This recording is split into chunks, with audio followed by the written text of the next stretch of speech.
Breaking news చూస్తున్నాం. తెలంగాణలో auto కార్మికుల సమస్యల పరిష్కారంపైన ప్రభుత్వం కీలక ప్రకటన చేసింది. ఆటో కార్మికుల సంక్షేమానికి ప్రభుత్వం కట్టుబడి ఉందని రవాణా శాఖ మంత్రి పొన్నం ప్రభాకర్ స్పష్టం చేశారు. త్వరలోనే ఆటో కార్మికుల సంక్షేమ బోర్డును కూడా ఏర్పాటు చేస్తామని హామీ ఇచ్చారు. ఆటో ఛార్జీల పెంపు విషయంలోనూ కార్మిక సంఘాల విజ్ఞప్తిని ప్రభుత్వం క్షుణ్ణంగా పరిశీలించి నిర్ణయం తీసుకుంటుందని కూడా తెలియజేశారు. అదే సమయంలో ఆర్టీసీ ఎలక్ట్రిక్ ఆటోలు మరిక నడుపుతుందన్నటువంటి ప్రచారంలో కూడా ఎలాంటి వాస్తవం లేదని చెప్పేసి మంత్రి తేల్చి చెప్పేశారు.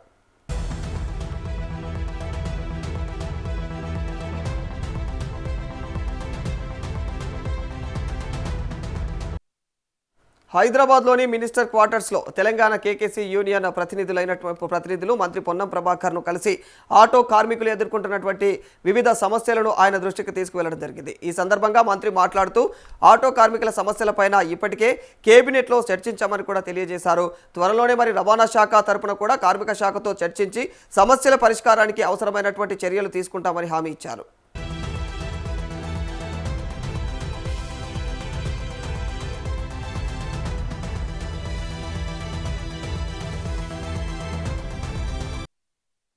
ఆటో కార్మికుల సంక్షేమం కోసం ఇచ్చిన హామీ మేరకు వీలైనంత త్వరగా సంక్షేమ బోర్డును ఏర్పాటు చేస్తామని మంత్రి స్పష్టం చేశారు. ఆటో కార్మికుల ఉపాధికి పూర్తి రక్షణ కూడా కల్పించడం ప్రభుత్వ బాధ్యత అని, వారి యొక్క సమస్యల పరిష్కారానికి ప్రభుత్వం చిత్తశుద్ధితో పనిచేస్తుందని తెలిపారు.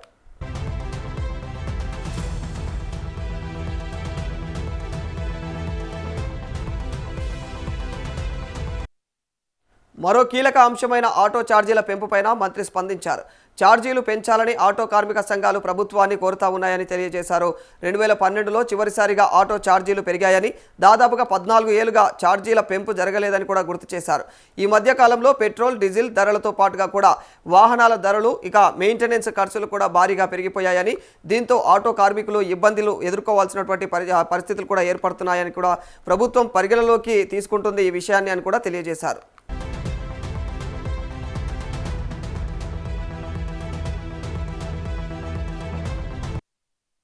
అయితే ఆటో ఛార్జీల పెంపు నిర్ణయం తీసుకునే సమయంలో కూడా ప్రయాణికులపైన అదనపు భారం పడకుండా అన్ని అంశాలను క్షుణ్ణంగా పరిశీలిస్తామని మంత్రి స్పష్టం చేశారు. కార్మికుల ప్రయోజనాలు, ప్రయాణికులపైన పడేటువంటి ఆర్థిక భారం, ఈ రెండు అంశాలను పరిగణలోకి తీసుకొని ప్రభుత్వం తుది నిర్ణయం తీసుకుంటుందని తెలిపారు.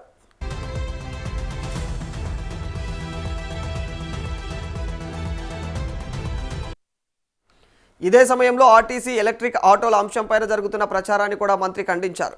ఆర్టీసీ ఎలక్ట్రిక్ ఆటోలు కొనుగోలు చేసి ఆర్టీసీనే వాటిని నడుపుతుందంటూ జరుగుతున్నటువంటి ప్రచారంలో ఎలాంటి వాస్తవం లేదనైతే తేల్చి చెప్పేశారు. ఆటో కార్మికుల ఉపాధిని దెబ్బతీసేలాగా ఆర్టీసీకి ఎలాంటి ఆలోచన కూడా లేదని స్పష్టం చేశారు. ఆర్టీసీ ఎలక్ట్రిక్ ఆటోలు కొనుగోలు చేయదని స్పష్టం చేశారు.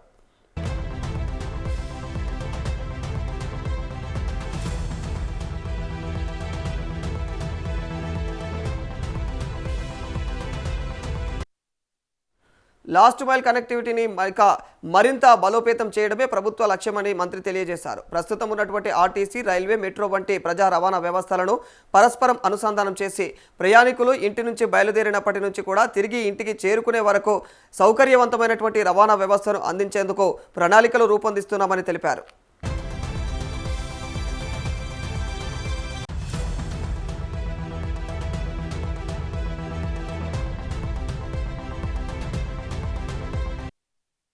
ఈ క్రమంలో ఆర్టీసీ రైళ్లు కొనుగోలు చేయదని, రైల్వే సంస్థలు ఆటోలు కొనుగోలు చేయవని, అదేవిధంగా ఆర్టీసీ కూడా ఆటోలు కొనుగోలు చేయదని మంత్రి స్పష్టం చేయడం జరిగింది. లాస్ట్ మైల్ కనెక్టివిటీ విషయంలో అన్ని ప్రజా రవాణా వ్యవస్థలను సమన్వయం చేయడమే ప్రభుత్వ ఉద్దేశమని తెలిపారు.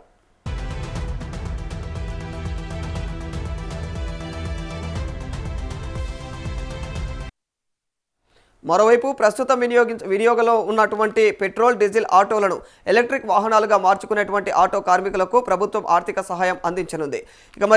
రెట్రో ఫిట్మెంట్ ద్వారా ఒక్కో పెట్రోలు, డీజిల్ ఆటోలు ఎలక్ట్రిక్ వాహనంగా మార్చుకునేందుకైతే ఒక్కో ఆటోకు దాదాపుగా 1,50,000 రూపాయల వరకు కూడా ఆర్థిక సహాయం అందించాలని కేబినెట్ నిర్ణయించినట్లుగా మంత్రి పొన్నం ప్రభాకర్ తెలియజేశారు.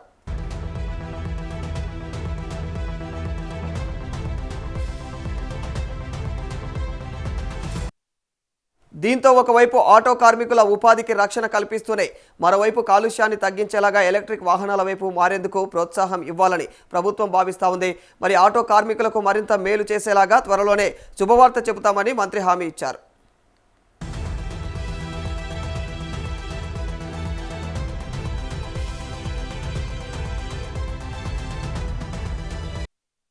మొత్తంగా ఆటో కార్మికుల సంక్షేమ బోర్డు ఏర్పాటు, ఆటో ఛార్జీల పెంపుపైన పరిశీలన, ఎలక్ట్రిక్ ఆటోలపైన ప్రచారం ఏదైతే ప్రచారానికి స్పష్టత, ఇక లాస్ట్ మైల్ కనెక్టివిటీ బలోపేతం, ఇక పెట్రోలు డీజిల్ ఆటోలను ఎలక్ట్రిక్గా మార్చుకునేందుకు రూ. 1,50,000 వరకు కూడా ఆర్థిక సహాయం వంటి కీలకమైనటువంటి అంశాలపైన ప్రభుత్వం తన యొక్క వైఖరిని స్పష్టం చేసింది.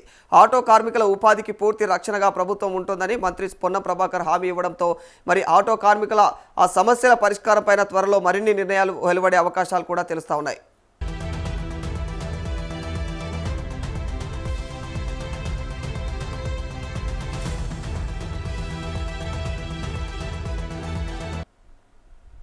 రైట్, మరి ఇదే అంశానికి సంబంధించి మరింత సమాచారం ఆ ప్రతినిధి ప్రభాకర్ అందజేస్తారు.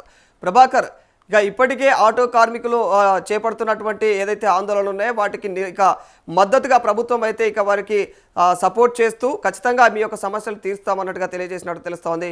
ఇందులో భాగంగా మరి ఎలాంటి కీలకమైనటువంటి నిర్ణయాలు తీసుకుంది ప్రభాకర్? రాధాకృష్ణ, అయితే తెలంగాణలో ఆటో కార్మికుల సమస్యల పరిష్కారంపై కూడా ప్రభుత్వం కీలక ప్రకటన చేసిందని చెప్పాలి. ఆటో కార్మికుల సంక్షేమానికి ప్రభుత్వం కట్టుబడి ఉందని రవాణా శాఖ మంత్రి పొన్నం ప్రభాకర్ స్పష్టం చేసినటువంటి నేపథ్యం కనిపిస్తా ఉన్నది. త్వరలోనే ఆటో కార్మికుల సంక్షేమ బోర్డును కూడా ఏర్పాటు చేస్తామంటూ కూడా హామీ ఇచ్చారు. ఆటో ఛార్జీల పెంపు విషయంలోనూ కార్మిక సంఘాల విజ్ఞప్తిని ప్రభుత్వం క్షుణ్ణంగా పరిశీలించి నిర్ణయం తీసుకుంటుందంటూ కూడా తెలిపినట్టుగా తెలుస్తా ఉంది రాధాకృష్ణ. అదే సమయంలోనూ ఆర్టీసీ ఎలక్ట్రిక్ ఆటోలకు సంబంధించి కూడా మరి నడుపుతున్న ప్రచారంలో ఎలాంటి వాస్తవం లేదంటూ కూడా మంత్రి తేల్చి చెప్పినట్టుగా తెలుస్తా ఉన్నది. హైదరాబాద్ లోని మినిస్టర్ క్వార్టర్స్ లో తెలంగాణ కేకేసి యూనియన్ ప్రతినిధులు మంత్రి పొన్నం ప్రభాకర్ ను కలిసి ఆటో కార్మికులు ఎదుర్కొంటున్నటువంటి వివిధ సమస్యలను మరి ఆయన దృష్టికి తీసుకెళ్లినట్టుగా తెలుస్తా ఉన్నది. ఈ సందర్భంగా మంత్రి మాట్లాడుతూ కూడా ఆటో కార్మికుల సమస్యలపై ఇప్పటికే కేబినెట్ లో చర్చించామంటూ కూడా తెలియజేశారు. త్వరలోనే రవాణా శాఖ తరఫున కార్మిక శాఖలతో చర్చించి సమస్యల పరిష్కారానికి అవసరమైనటువంటి చర్యలు తీసుకుంటామంటూ కూడా హామీ ఇచ్చినటువంటి నేపథ్యం కనిపిస్తా ఉంది రాధాకృష్ణ. అయితే ఆటో కార్మికుల సంక్షేమం కోసం ఇచ్చినటువంటి హామీ మేరకు వీలైనంత త్వరగా కూడా సంక్షేమ బోర్డును ఏర్పాటు చేస్తామంటూ కూడా మంత్రి పొన్నం స్పష్టం చేసినట్టుగా తెలుస్తా ఉన్నది. ఆటో కార్మికుల ఉపాధికి పూర్తి రక్షణ కల్పించడం ప్రభుత్వ బాధ్యత అంటూ కూడా వారి సమస్యల పరిష్కారానికి ప్రభుత్వం చిత్తశుద్ధితో పనిచేస్తుందంటూ కూడా మంత్రి తెలిపినట్టుగా తెలుస్తా ఉన్నది. అయితే మరో కీలక అంశం పైన కూడా ఆటో ఛార్జీల పెంపు పైన కూడా మంత్రి స్పందించినట్టుగా తెలుస్తుంది రాధాకృష్ణ. ఛార్జీలు పెంచాలని ఆటోల కార్మిక సంఘాలు ప్రభుత్వానికి కోరుతున్నాయనే దాని మీద తెలియజేశారు. సో 2012లో చివరిసారిగా ఆటో ఛార్జీలు పెరిగాయంటూ దాదాపు 14 ఏళ్లుగా మరి ఛార్జీ పెంపు జరగలేదంటూ కూడా గుర్తు చేశారు. సో ఈ మధ్య కాలంలో పెట్రోల్ డీజిల్ ధరలతో పాటు వాహనాల ధరలు అండ్ మెయింటెనెన్స్ ఖర్చులు కూడా మరి భారీగా పెరిగాయంటూ దీంతో ఆటో కార్మికులు ఇబ్బందులు ఎదుర్కొంటున్న విషయాన్ని కూడా ప్రభుత్వం పరిగణలోకి తీసుకుంటుందంటూ కూడా మరి మంత్రి స్పష్టం చేసినట్టుగా తెలుస్తా ఉన్నది. అయితే ఆటో ఛార్జీల పెంపు నిర్ణయం తీసుకునేటటువంటి సమయంలో ప్రయాణికులపై అదనపు భారం పడకుండా అన్ని అంశాలను క్షుణ్ణంగా పరిశీలిస్తామంటూ కూడా మంత్రి స్పష్టం చేశారు. కార్మికుల ప్రయోజనాలు, ప్రయాణికులపై పడే ఆర్థిక భారం, ఈ రెండు అంశాలను పరిగణలోకి తీసుకొని ప్రభుత్వం తుది నిర్ణయం తీసుకుంటుందంటూ కూడా తెలిపినట్టుగా తెలుస్తా ఉంది రాధాకృష్ణ. అయితే ఇదే సమయంలోనూ కూడా ఆర్టీసీ ఎలక్ట్రిక్ ఆటోల అంశంపై కూడా జరుగుతున్నటువంటి ప్రచారాన్ని మంత్రి ఖండించారు. ఆర్టీసీ ఎలక్ట్రిక్ ఆటోలు కొనుగోలు చేసి ఆర్టీసీని వాటిని నడుపుతుందంటూ కూడా జరుగుతున్నటువంటి ప్రచారంలో ఎలాంటి వాస్తవం లేదంటూ కూడా తేల్చి చెప్పారు. ఆటో కార్మికుల ఉపాధిని దెబ్బతీసేలా ఆర్టీసీకి ఎలాంటి ఆలోచన లేదని కూడా స్పష్టం చేశారు. ఆర్టీసీ ఎలక్ట్రిక్ ఆటోలు కొనుగోలు చేయదంటూ కూడా స్పష్టంగా చెప్పారు. సో లాస్ట్ మైల్ కనెక్టివిటీ మరింత బలోపేతం చేయడమే ప్రభుత్వ లక్ష్యం అంటూ కూడా మంత్రి తెలిపినట్టుగా తెలుస్తా ఉన్నది. ప్రస్తుతం ఉన్నటువంటి ఆర్టీసీ, రైల్వే, మెట్రో వంటి ప్రజా రవాణా వ్యవస్థలను పరస్పరం అనుసంధానం చేసి ప్రయాణికులు ఇంటి నుంచి బయలుదేరినప్పటి నుంచి తిరిగి ఇంటికి వచ్చే వరకు కూడా సౌకర్యవంతమైనటువంటి రవాణా వ్యవస్థను అందించేందుకు ప్రణాళికలు రూపొందిస్తున్నామంటూ కూడా మంత్రి చెప్పినటువంటి నేపథ్యం కనిపిస్తా ఉంది రాధాకృష్ణ. సో ఈ క్రమంలోని ఆర్టీసీ రైళ్లు కొనుగోలు చేయదని, మరి రైల్వే వ్యవస్థలో ఆటోలు కొనుగోలు చేయవని, అదే విధంగా ఆర్టీసీ కూడా ఆటోలు కొనుగోలు చేయదంటూ కూడా మంత్రి స్పష్టం చేశారు. లాస్ట్ మైల్ కనెక్టివిటీ విషయంలో కూడా అన్ని ప్రజా రవాణా వ్యవస్థలను సమన్వయం చేయడమే ప్రభుత్వం యొక్క ఉద్దేశం అంటూ కూడా తెలిపినట్టుగా తెలుస్తా ఉన్నది. అయితే మరోవైపు ప్రస్తుతం వినియోగంలో ఉన్నటువంటి పెట్రోల్, డీజిల్ ఆటోలను కూడా ఎలక్ట్రిక్ వాహనాలను మార్చుకుని ఆటో కార్మికులకు ప్రభుత్వం ఆర్థిక సాయం అందించనుందన్నట్టుగా తెలుస్తా ఉంది. మరి రెట్రో ఫిట్మెంట్ ద్వారా కూడా ఒక్కో పెట్రోల్ డీజిల్ ఆటోలను ఎలక్ట్రిక్ వాహనంగా మార్చేందుకు ఒక్కో ఆటోకి కూడా 1,50,000 రూపాయలను కూడా మరి ఆర్థిక సహాయం అందించాలంటూ కూడా కేబినెట్ నిర్ణయించినట్లు కూడా మంత్రి పొన్నం ప్రభాకర్ చెప్పినట్టుగా తెలుస్తుంది రాధాకృష్ణ.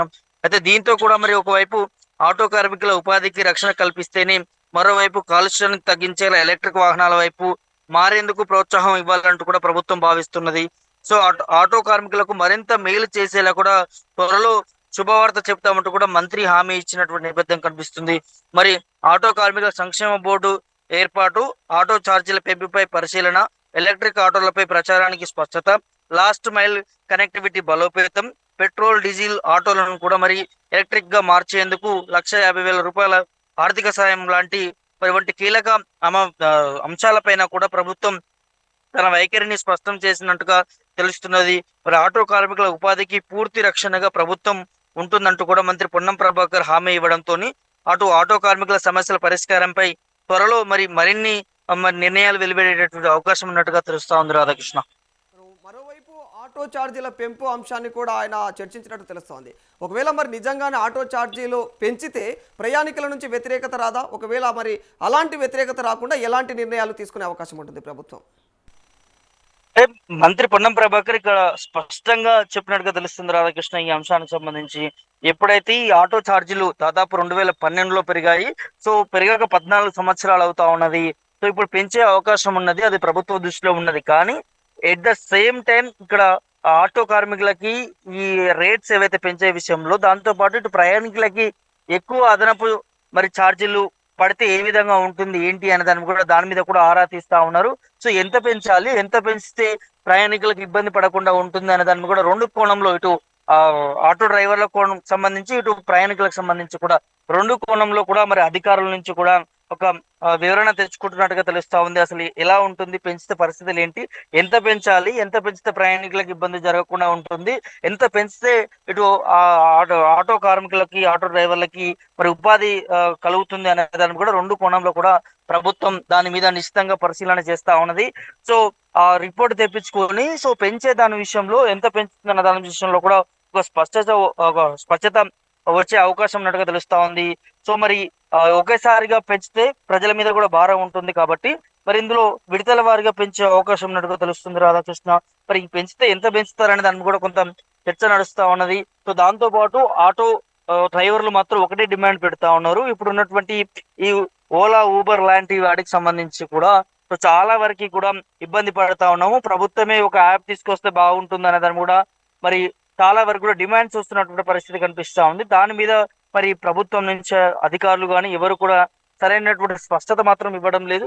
కేవలం వీళ్ళ ఆటో ఛార్జీల పెంపు పైనే మరి ఆలోచిస్తున్నట్టుగా తెలుస్తా ఉంది. ఒక సంక్షేమ బోర్డు కూడా ఏర్పాటు చేస్తామని కూడా చెప్తున్నట్టు పరిస్థితులు కనిపిస్తా ఉన్నాయి రాధాకృష్ణ.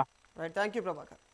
మొత్తంగా ఇక అటు ప్రయాణికులకు ఇబ్బంది కాకుండా ఇటు ఆటో వాళ్ళకి మేలు చేసేలాగా కూడా మరి ఈ రకంగా ప్రభుత్వం అయితే ముందుకు అడుగులు వేస్తున్నట్టు తెలుస్తుంది. ఓవైపు ఆటో కార్మికుల సంక్షేమ బోర్డు ఏర్పాటు, ఆటో ఛార్జీల పెంపు పైన కూడా పరిశీలన, ఎలక్ట్రిక్ ఆటోలపైన కూడా ప్రచారం ఏదైతే జరుగుతూ ఉందో దానిపైన కూడా ఒక కీలకమైనటువంటి స్పష్టతనిచ్చింది ఇప్పటికే మరి ప్రభుత్వం. మరి లాస్ట్ మైల్ కనెక్టివిటీ బలోపేతం వరకు, అంటే అక్కడ నుంచి మొదలు పెడితే ఇక ఏదైతే పెట్రోల్ డీజిల్ ఆటోలను ఎలక్ట్రిక్గా మార్చేందుకు కూడా దాదాపు 1,50,000 రూపాయల వరకు కూడా ఆర్థిక సహాయం అందిస్తాము అన్నట్టుగా కూడా ప్రభుత్వం తెలియజేస్తోంది. మరి ఇలాంటి కీలకమైనటువంటి అంశాలపైన ప్రభుత్వం తన యొక్క వైఖరిని క్లియర్ కట్గా తెలియజేస్తూనే ఉంది ఎప్పటికప్పుడు. మరి ఆటో కార్మికుల ఏదైతే ఉపాధి ఉందో వాళ్ళ ఉపాధికి కూడా పూర్తిగా రక్షణ ఉంటుంది, ప్రభుత్వం అయితే వాళ్ళకి రక్షణగా ఉంటుందని చెప్పేసి మంత్రి పొన్నం ప్రభాకర్ కూడా హామీని ఇస్తా ఉన్నారు. మరి ఈ క్రమంలో ఆటో కార్మికుల సమస్యల పరిష్కారం పైన త్వరలో మరిన్ని నిర్ణయాలు వెలువడే అవకాశాలు అయితే క్లియర్గా కనిపిస్తున్నాయి.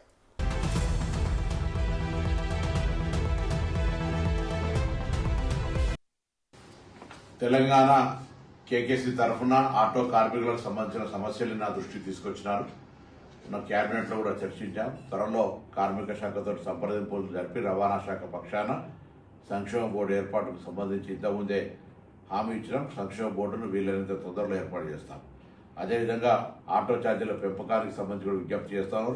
2012లో 14 సంవత్సరాల క్రితం పెరిగినటువంటి ఆటో ఛార్జీల పెంపు, ప్రస్తుత డీజిల్ ధర, ఇతరత్ర వాహనాల ధరలు పెరిగిన దృష్ట్యా మరి ప్రయాణికులకు విపరీతంగా భారం పడకుండా ఆటో ఛార్జీలు పెంచేటువంటి ఆలోచనతో కూడా వాళ్ళ యొక్క విజ్ఞప్తిని క్షుణ్ణంగా పరిశీలన చేసి త్వరలోనే నిర్ణయం తీసుకుంటాం. అదేవిధంగా కొంత దుష్ప్రచారం చేస్తూ ఉన్నారు. ఆర్టీసీ తరఫున ఎలక్ట్రికల్ వాహనాలు కొని ఆర్టీసీ ఆటో కార్మికుల యొక్క జీవిత ఉపాధిని పోగొడతారని అటువంటి ఆలోచన కానీ ప్రతిపాదన లేదు. లాస్ట్ మైల్ కనెక్టివిటీ జరగాలంటే ఇప్పుడు ఉన్నటువంటి వ్యవస్థలల్లో అనుసంధానం చేయాలని. నేను ఆర్టీసీ రైలు కొన, రైలు వాళ్ళు ఆర్టీసీ బస్సు కొనరు, రైలు వాళ్ళు ఆటో కొనరు, ఆర్టీసీ వాళ్ళు ఆటోలు కొనరు. కాబట్టి లాస్ట్ మైల్ కనెక్టివిటీ అనే మాట తప్పకుండా అమలు జరగాలని కోరుతున్నాం. ప్రయాణికుడు ఇంటి నుంచి వెళ్తే మళ్ళీ ప్రయాణం చేసి మళ్ళీ ఇంటికి చేరే విధంగా ఉండాలనేటువంటి ఆలోచనతోటి ప్రణాళిక చేస్తున్నాం తప్ప ఆర్టీసీ ఎక్కడ కూడా ఈవీ ఆటోలు కొనదు అనేటువంటి స్పష్టమైన మాట ఈ సందర్భంగా తెలియజేస్తూ, ఆటో కార్మికుల సంక్షేమానికి సంబంధించి నిన్ననే కేబినెట్లో కూడా 1,50,000 రూపాయలతో హైదరాబాద్లో రెట్రోఫిట్ ఇచ్చే కార్యక్రమాన్ని వాళ్ళకు ఈవీ వెహికల్గా కన్వర్ట్ చేసుకుని చేస్తాను. గ్రామీణ ప్రాంత ఆటోలకు సంబంధించి కూడా త్వరలోనే వారికి కూడా శుభవార్త చెప్పి వాళ్ళ యొక్క ఎటువంటి ఇబ్బంది కలగకుండా వాళ్ళకు కూడా జీవనంలో సహకారం చేసే విధంగా ఈ ప్రభుత్వం ఇచ్చిన మాట ప్రకారంగా ఉండే ప్రయత్నం కొనసాగిస్తారు.